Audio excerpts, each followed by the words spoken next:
गरीब बहू का 7 समुंदर पार, आलीशान ससुराल। अरे ललिता जी, कैसे कैसे रिश्ते दिखा रही हैं। हमारी 5-5 बेटियां हैं, तो इसका मतलब ये नहीं कि हम उनकी शादी किसी भी घर में करवा देंगे। इसमें से एक भी रिश्ता पसंद नहीं आया है। अगर ऐसा है तो ये लीजिए, ये 5 भाई हैं। ये 5 लड़के भाई हैं? आपने इसके बारे में हमें पहले क्यों नहीं बताया? हमारे पास जो बेटियां शादी के बाद एक ही घर में जाएंगी और साथ रहेंगी, कितना अच्छा रहेगा ना। एक दूसरे का साथ भी मिल जाएगा इन्हें। ये बात तो ठीक है, लेकिन एक छोटी सी परेशानी, इनका घर यहाँ से काफी ज्यादा दूर है। तो कितना ही दूर होगा, एक शहर से दूसरे शहर ही तो जाना होगा ना। ऐसा तो है नहीं कि इनका घर 7 समंदर पार है और शादी के बाद हमारी बेटियां 7 समंदर पार रहेंगी। आप लोग सही कह रहे हैं, इन लोगों का घर सच में 7 समुंदर पार है। क्या 7 समुंदर पार? इतनी दूर? सुनिए जी, मैं अपनी बेटियों को इतनी दूर नहीं भेज सकती। लेकिन आप जरा इनके बारे में जानिए तो सही। 7 समुंदर पार में इनका आलीशान महल है। अगर आपकी बेटियों की शादी इन लड़कों से हो गई तो 5 की 5 रानी बनकर रहेंगी।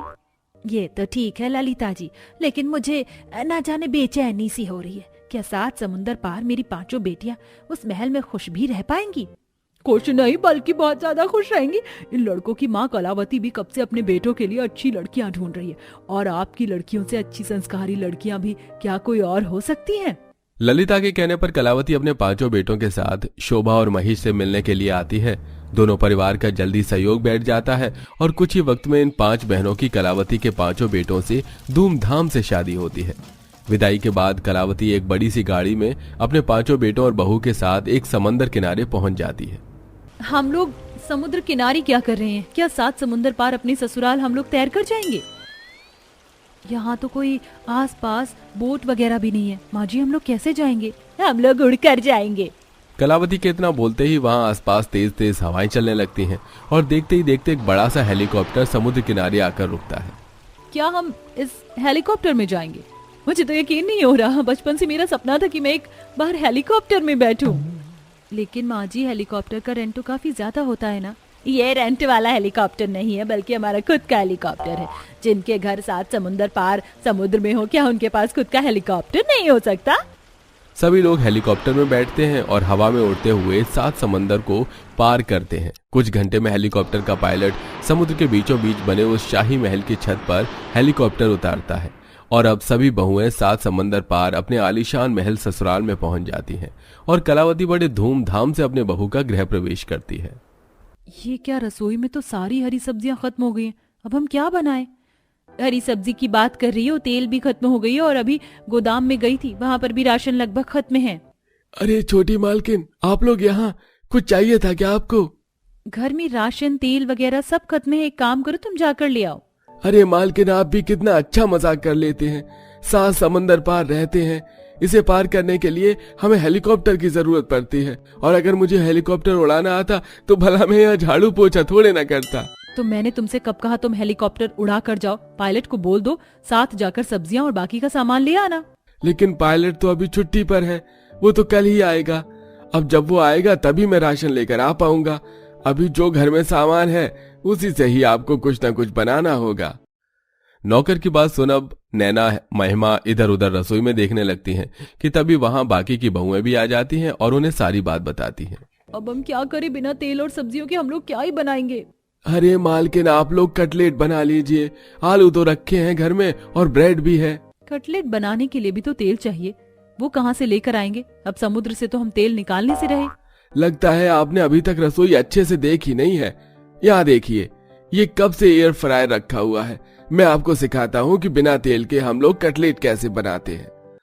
घर का नौकर जल्दी से आलू उबालकर उसमें ढेर सारे मसाले डालकर ब्रेड की मदद से कटलेट बनाता है और उन्हें एयर फ्रायर में रख देता है। थोड़ी देर में बिना तेल के कटलेट बनकर तैयार हो जाते हैं और 5 बहुओं का मुंह खुला का खुला रह जाता है। लानत है, हम लोगों को पढ़े लिखे होने के बावजूद भी हमें इन चीजों के बारे में नहीं पता, और यहाँ अनपढ़ नौकर को कितना पता है। 5 बहुएं मुंह छुपाकर अपने कमरे में चली जाती हैं और ऐसे ही कुछ दिन गुजर जाते हैं। तुम्हारे कमरे में पानी आ रहा है क्या? मेरे कमरे में तो पानी की एक बूंद नहीं आ रही है।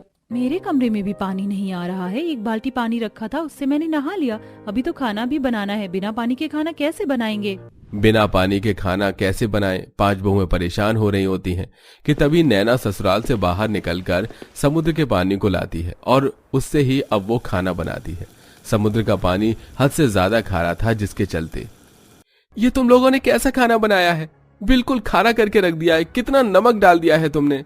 जितना सब्जी में डालते हैं उतना ही डाला है। अरे हाँ, याद आया, आज पानी था नहीं तो हमने समुद्र के पानी से खाना बनाया, लगता है इसलिए खाना खारा बन गया है। आई मैं तो आई नजारों के अनजाने एक जहां से, लाई मैं तो लाई बहारों के अफसाने भी वहां से, ना ना ना ना मुझे छूना ना दूर रहना, परी हूँ मैं, परी हूँ मैं। महिमा गाते हुए रील बना रही होती है कि तभी समुद्र में से एक मछली चलती हुई सीधा महिमा के मुंह पर छपाक से आ गिरती है, जिससे महिमा कहीं डर जाती है। ची ची ची ची ची, भगवान, इस मछली को भी क्या मेरे ही मुंह पर आकर गिरना था। ची ची ची, मेरी कमर, बीच हॉल में पानी कैसे आ गया, लगता है एक आध हड्डी टूट गई है। समुद्र के बीचों बीच घर बने होने की वजह से खिड़की दरवाजे से अक्सर पानी की लहरें घर के अंदर आ जाया करती थी, जिससे आए दिन कभी अपने कमरे तो अब कभी हॉल में फिसल जाया करती थी। और आज तो इनके घर की बिजली ही चली जाती है। बाप रे बाप, पूरे घर में कितना अंधेरा हो गया, कहीं कोई चुड़ैल आ गई तो। नहीं नहीं नहीं नहीं आशा, भला बीच समुद्र में चुड़ैल का क्या काम हो, वो तो पेड़ों पर रहती है। आशा डरते हुए पूरे महल में इधर से उधर मोमबत्ती ढूंढ रही होती है कि तभी कलावती हाथों में मोमबत्ती लिए गुनगुनाते हुए सामने से आती है। गुमनाम है कोई, बदनाम है कोई, किसको खबर कौन है वो, अनजान है कोई, गुमनाम है कोई। कलावती जैसे ही गाते हुए अंधेरे में हाथों में मोमबत्ती लेकर बिल्कुल आशा के सामने आती है तो आशा काफी ज्यादा डर जाती है। अरे आशा बहू, तू इतनी बुरी तरह से चिल्लाई क्यों, जैसे तेरे सामने कोई चुड़ैल आ गई हो। ये तो आप हैं, मुझे तो सच में लगा कोई चुड़ैल आ गई है। आप इतनी अंधेरे में मोमबत्ती लेकर इस तरह गाते हुए घर में घूमेंगी तो मैं क्या, कोई भी डर जाएगा। अरे बहू, लाइट में कुछ खराबी हो गई थी, इसलिए मोमबत्ती जलाकर मैं तुम लोगों के पास ही आ रही थी। वो तो बस मेरा गुनगुनाने का मन हो गया तो मैंने गा लिया। इतने अच्छे अच्छे गाने हैं वो गाइए ना, कि चुड़ैल वाला गाना क्यों गा रही है। अगर यहाँ विक्रम भट्ट होता तो जरूर आपको अपनी फिल्मी बूढ़ी चुड़ैल का रोल दे देता। ऐसे ही कुछ समय गुजर जाता है। 5 बहुएं अपनी सास के साथ हॉल में बैठी होती हैं। तभी वहां अचानक उनकी माँ शोभा आती है। अपनी माँ को देख 5 बहुएं काफी ज्यादा खुश होती हैं कि तभी वो देखती हैं कि शोभा पूरी तरह से भीगी हुई है। समधन जी, ये क्या, आप तो पूरी भीगी हुई हैं और बिना हेलीकॉप्टर के आप यहाँ कैसे आई? मैं तो 1 महीने से कोशिश कर रही हूँ आने की, लेकिन कभी बोट की टिकट बुक नहीं हुई तो कभी समुद्र का मौसम इतना खराब था कि नहीं आ पाई। आज आखिरकार मुझे बोट मिल गई और मैं 7 समुंदर पार करके अपनी बेटियों से मिलने आ रही थी कि तभी समुद्र में इतनी बड़ी और तेज लहर आई कि मैं पूरी की पूरी भीग गई। पहले आप हमारे साथ कमरे में चले और कपड़े बदल दीजिए। सर्दियां जाने को हैं, लेकिन समुद्र में होने की वजह से यहाँ आसपास काफी ठंडी ठंडी हवाएं चलती हैं। शोभा कपड़े बदलकर सीढ़ियों से नीचे आ रही होती है कि तभी सीढ़ियों पर पड़े समुद्र के पानी की वजह से शोभा फिसलती हुई नीचे जा गिरती है और उसके सिर से काफी खून बहने लगता है। शोभा की आवाज सुनकर सभी लोग भागे भागे आते हैं। वहीं कलावती जल्दी से पायलट को बुलाती है। मैडम जी माफ कीजिएगा, लेकिन हेलीकॉप्टर में कुछ खराबी है। हेलीकॉप्टर में खराबी है तो तुमने पहले क्यों नहीं ठीक किया? हमारे पास तो बोट भी नहीं है, अब हम समधन जी को अस्पताल कैसे लेकर जाएंगे? माँ उठिए ना, माँ जी देखिए ना, माँ तो बेहोश हो गई और उनके सर से लगातार खून बह रहा है। माँ उठिए ना। पायलट जल्दी से हेलीकॉप्टर के पास भागता हुआ जाता है और उसे ठीक करने की कोशिश करता है। थोड़ी देर में हेलीकॉप्टर ठीक होता है और सभी शोभा को अस्पताल लेकर जाते हैं। डॉक्टर के ट्रीटमेंट के बाद शोभा की हेल्थ नॉर्मल हो जाती है। माँ जी अब बहुत हुआ, अब हम उस 7 समुंदर पार बने अपने आलीशान ससुराल में और नहीं रह सकते। आए दिन हमें किसी न किसी चीज को लेकर परेशानी होती रहती है और आज तो हमारी माँ की जान पर बात बनाई। माँ जी, सुमन बिल्कुल ठीक कह रही है, आज तो भगवान की कृपा से हेलीकॉप्टर ठीक हो गया था, लेकिन अगर कल को भी कोई मेडिकल इमरजेंसी पड़ी और हेलीकॉप्टर ठीक ना हुआ तो हम क्या करेंगे? तुम सही कह रही हो, अब हम और लापरवाही नहीं कर सकते हैं। कलावती अपनी पांचों बहू के साथ उस आलीशान ससुराल में जाती है और सारा जरूरत सामान और सभी सदस्यों के साथ हेलीकॉप्टर में बैठकर वापस शहर की तरफ आ जाती है। और अब सब लोग आराम से शहर में बने एक बड़े से घर में रहते हैं। सरिता की 5 बहुएं और 5 बेटे, 2 पोता पोती होते हैं जिनके साथ सब एक साथ रहते हैं। अरे खाना बना कि नहीं? माँ जी बस बनने जा रहा है, लेकिन आज हमारा कुछ अलग खाने का मन है। आनंद जी आज कुछ अलग बनाएंगे हम। अरे नहीं नहीं, कुछ अलग मत बनाओ। वैसे भी काम ठीक से नहीं चल रहा है। 2 दिन छुट्टी हो गई थी तो 2 दिन की तनख्वाह कटेगी। इस महीने वैसे भी तंगी रहेगी, इसलिए थोड़ा बहुत जो कुछ है उसमें ही हमें काम चलाना पड़ेगा। शालिनी सारी सब्जी मिलाकर खाना बनाती है। शालिनी जब वो सब्जी चखती है तो सबसे कहती है, ये तो काफी अच्छी बनी है, हम इससे कुछ बना सकते हैं ना? माँ हम मोमोज बनाए, देखो इसमें पत्ता गोभी भी है और शिमला मिर्च भी डाली है। लेकिन मोमोज बनाने के लिए तो मैदा चाहिए ना, और पापा ने तो साफ मना कर दिया कि पैसे नहीं है, इसलिए कुछ भी अलग नहीं बन सकता। अरे क्यों नहीं बन सकता? हम आटे के भी तो मोमोज बना सकते हैं ना। चलो मैं आटा पीसती हूँ चक्की से। गीता और मेघा दोनों गेहूं लेकर चक्की के पास जाते हैं और चक्की में आटा पीसने लगते हैं। हम इसको ज्यादा पतला पीसेंगे, क्योंकि ज्यादा पतला रहेगा तो शायद मोमोज अच्छे बने। दोनों मिलकर गेहूं पीसने लगते हैं। मैं तो बहुत थक गई हूँ, मुझसे नहीं होगा। कोई बात नहीं, तुम हटो, मैं पीस देती हूँ। आटा पीसने के बाद दोनों लेकर जाती हैं। ये लो, गेहूं का आटा तैयार है। इसे आटा लगा देती हूँ और फिर हम इसकी मोमोज बनाएंगे। आटा लगाने के बाद मोमोज बनाने की बारी आती है तो शालिनी कहती है, हम ना इसकी पतली पतली सतह बनाएंगे ताकि मोमोज का स्वाद ज्यादा हो। पांचों बहुएं मिलकर जुगाड़ से मोमोज बनाती हैं, लेकिन जब मोमोज को भाप देने का समय आता है तो उनके पास स्टीमर ही नहीं था। हमारे पास तो स्टीमर ही नहीं है, अब हम कैसे मोमोज को भाप लगवाएंगे? जुगाड़ से। अरे हम एक कपड़े के ऊपर मोमोज रख देते हैं तेल लगाकर और फिर भाप लगा देते हैं। रुको मैं बताती हूँ। शालिनी अपना जुगाड़ लगाती है और जुगाड़ से कपड़े के ऊपर मोमोज रख के नीचे बड़े बर्तन में नीचे पानी डालकर मोमोज बनाती है। देखा, इससे थोड़ी देर में मोमोज को भाप लग जाएगा और मोमोज बन भी जाएंगे। कुछ देर में मोमोज बन जाते हैं और सब लोग भी आ जाते हैं।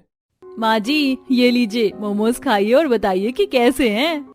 सरिता और बाकी सब लोग मोमोज खाते हैं। अरे ये तो बहुत ही ज्यादा स्वादिष्ट है, और ये इसमें कुछ ज्यादा ही सब्जियां हैं जिससे इसका स्वाद बढ़ गया। चटनी भी मुझे खट्टी वाली डाल दी है, ये भी बहुत अच्छी बनी है। ये तो कुछ अलग जगह से लाए हुए लग रहे हैं। हमारे गांव में तो ऐसे कहीं भी मोमोज नहीं मिलते। मैंने तुम्हें मना किया था ना कि पैसे खर्च मत करो, फिर तुमने पैसे खर्च क्यों किए? वैसे भी हमारी परेशानी इतनी है। अरे आप इतनी चिंता क्यों कर रहे हैं? हमने कोई पैसे नहीं खर्च किए। ये मोमोज हमने घर पर रखे सामान से बनाए हैं, वो भी बिल्कुल जुगाड़ू तरीके से।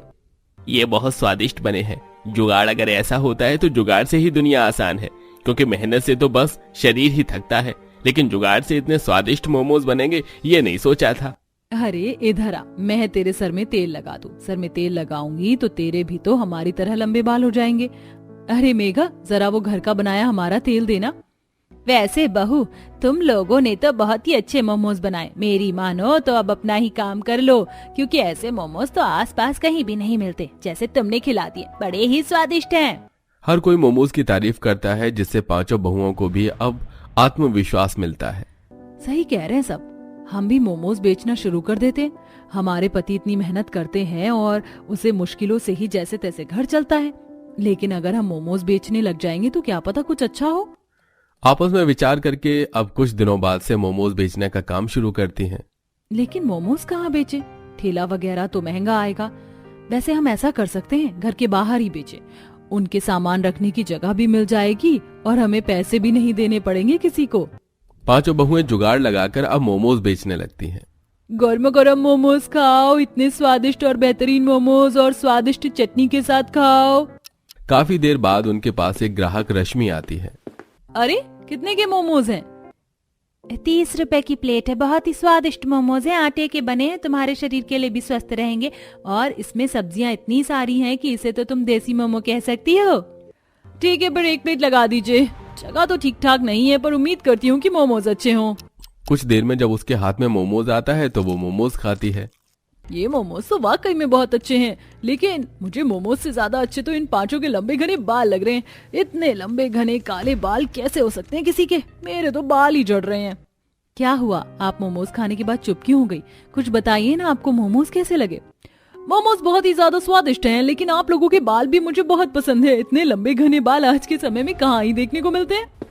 इसी तरह अब अक्सर लोग पांचों बहू के पास मोमोज खाने आया कर। अरे मोमोज दे देना जरा। वैसे आपकी मैंने इस चटनी के बारे में सुना है जो काफी अच्छी है, लोगों को बहुत पसंद आ रही है। हाँ, आंवला की चटनी है, हमारे शरीर के लिए बहुत फायदेमंद होती है। लोग स्वाद लेकर खाते हैं। वैसे तो लोग आंवला नहीं खाते, लेकिन अगर उन्हें चटनी में या जूस में मिल जाए तो लोग खा लेते हैं, और इसलिए हमने चटनी बना दी है। ये तो बहुत अच्छी बात है। जरा मेरे लिए मोमोज और वो चटनी लगा दीजिए। इसी तरह लोगों को अब पांचों बहू के मोमोज और उनके बाल काफी पसंद आते हैं। कुछ दिनों बाद पांचों की स्टॉल के पास से कुछ लड़कियां जा रही होती हैं। कितने लंबे और घने बाल हैं, इतने लंबे बाल। चलना जाकर देखते हैं, इसी बहाने मोमोज भी खा लेंगे। कितने दिन हो गए मोमोज नहीं खाए। लेकिन ये तो कैसी जगह है और दिखने में भी कुछ खास नहीं लग रहे हैं मोमोज। अरे क्या हुआ, जाएंगे उनके बाल तो देखें तो। दोनों मोमोज के स्टॉल के पास जाते हैं। जरा एक प्लेट मोमोज लगा देना। अच्छा एक बात बताइए, हमने अभी आपके बालों पर थोड़ा गौर दिया। आपके बाल इतने अच्छे लंबे घने कैसे हैं? आप कुछ अपने बालों में करती हैं क्या? हाँ, हम अपने बालों में घर का बनाया हुआ एक जुगाड़ू तेल लगाते हैं, जिससे हमारे बाल लंबे घने रहते हैं। घर का बनाया जुगाड़ तेल? अगर ये कोई और लगाएगा तो क्या ये उस पर भी असर करेगा? हाँ शायद करे, क्योंकि हम अपने बच्चों को भी वही लगाते हैं और उनके भी अच्छे ही बाल हैं। अच्छा ये लीजिए आपके मोमोज। पूरे गांव में लंबे बालों वाली जुगाड़ू मोमोज बेचने वाली बहुएं मशहूर हो जाती हैं। कुछ दिनों बाद राखी नाम की एक लड़की आती है। आपके बाल तो बहुत ही अच्छे और लंबे घने हैं। धन्यवाद, आपको हमारी बाल पसंद है, हमें अच्छा लगा। जब अच्छे बाल है तो तारीफ करने में क्यों शर्माना, और आपके जैसे बाल हर किसी के थोड़ी ना होते हैं। जी बिल्कुल आपने सही कहा, लेकिन आप यहाँ हमारे बालों की बस तारीफ करने आई हैं या मोमोज भी खाने आई हैं? वैसे तो मैं अपने मतलब से ही आई हूँ। मुझे मोमोज कुछ खास पसंद नहीं है, लेकिन आप एक प्लेट मोमोज लगा दीजिए। राखी मोमोज खाते खाते अब पांचों बहू से कहती है, दरअसल मेरी 2 महीने बाद शादी है और आप तो मेरे बालों की हालत देख रही हैं, कितने झड़ रहे हैं। पता नहीं मैं कब गंजी हो जाऊं। मुझे तो ऐसा ही लगता है कि मैं शादी से पहले ही ना गंजी हो जाऊं। अरे ये आप कैसी बातें कर रही हैं? आप क्यों गंजी हो? गंजी हो आपके दुश्मन? मैं नहीं चाहती कोई भी गंजा हो, लेकिन मेरे बाल बहुत ज्यादा झड़ रहे हैं और मैंने किसी से सुना था कि आपके पास कोई जुगाड़ू वाला तेल है जिससे बाल अच्छे लंबे घने होते हैं। अगर ऐसा सच में है तो आप मुझे भी दे दीजिए। हम एक गरीब मोमोज वाली हैं, आपको शायद वो तेल असर भी ना करे। मैंने बहुत ट्रीटमेंट करवा लिया, कुछ भी फायदा नहीं कर रहा है। अब अगर आपके तेल से कुछ असर हो जाए तो भी ठीक है, और कुछ नहीं हुआ तो वैसे मुझे आदत ही है, कोई बड़ी बात नहीं होगी। राखी की बात सुनकर 5 बहुएं उसे अपना बनाया तेल दे देती हैं, जिससे राखी अक्सर इस्तेमाल करती है। उसके बालों में फर्क भी दिखता है और उस फर्क के बाद से अक्सर कई लोग वहां पर तेल लेने भी आने लगते हैं। अरे भैया आपके पास कोई तेल है ना बालों के लिए? वो दे दीजिए, मेरी बहन है उसको चाहिए, उसने जिद कर रखी है। आप कल तक का समय दीजिए, हम बना कर दे देंगे तेल। ये सब देखकर बहुएं अपने परिवार वालों से कहती हैं, लोगों को हमारे मोमोज जितने स्वाद लग रहे हैं उससे कहीं ज्यादा हमारा बनाया तेल अच्छा लग रहा है। तो मैं ये सोच रही थी हम साइड में बालों का तेल का भी काम शुरू कर देते हैं। मैं तो अब तुम पांचों की हर बात से सहमत हूँ, क्योंकि तुम पांचों ने बहुत समझदारी से और अपने जुगाड़ से सब संभाला है, और इसमें हम तुम्हारी मदद भी करेंगे। फिर तो हमारा काम भी आसान हो जाएगा। आधे लोग मोमो को संभालेंगे और आधे लोग तेल का। तुम पांचों ने तो कमाल कर दिया। इसी के साथ अंत में लंबे बालों वाली 5 जुगाड़ू बहू ने अपने परिवार की स्थिति को इस तरह से संभाल लिया कि हर कोई उनकी तारीफ करता और उन्हें दुआएं